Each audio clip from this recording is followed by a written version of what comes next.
In the first 10 years of N.R.M coming into power, it really made significant progress towards providing what they had promised as fundamental change. As you can see, the 1995 Constitution was people-centered. In all its sense and in all its direction, it truly showed the aspirations of a population that would transition from a military organization to a civilian democracy.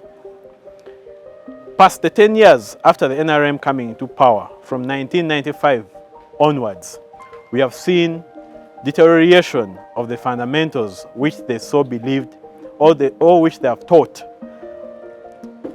through its existence.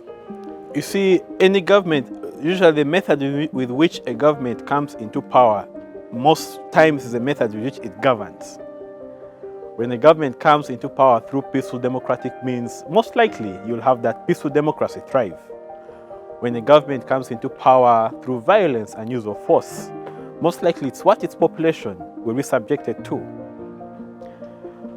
And as I've mentioned before, that the state and the government in itself is one. N.R.M is the state and the state is N.R.M, and that is where everything is wrong.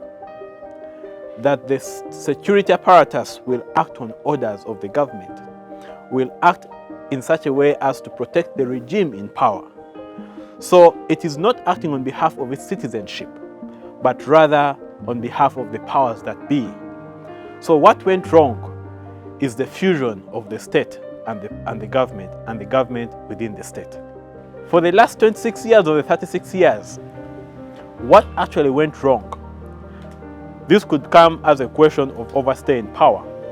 When you speak 1995, when the Constitution came into shape, and with clear statements from the head of state then, Yoweri Kaguta Museveni, that he would not vie for any extra terms in office.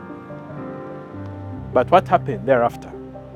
When you speak fundamental change, and then you realize that the nation's civic society space is being shrunk day in, day out, we ask ourselves, what happened to the fundamental change? When you see activists, when you see writers being arrested and imprisoned, when you see the nation's civil society organizations being shut down, when you see those that seem to oppose ideologically being arrested and detained, we ask ourselves, have we really transitioned, or we are back to pre-1986? And then the question therefore comes in to context of the economy. When you have fuel prices skyrocket, and then the N.R.M government or its representatives say it is not the mandate of the government to actually have fuel reserves. But we know that fundamentally every government must be prepared for disaster.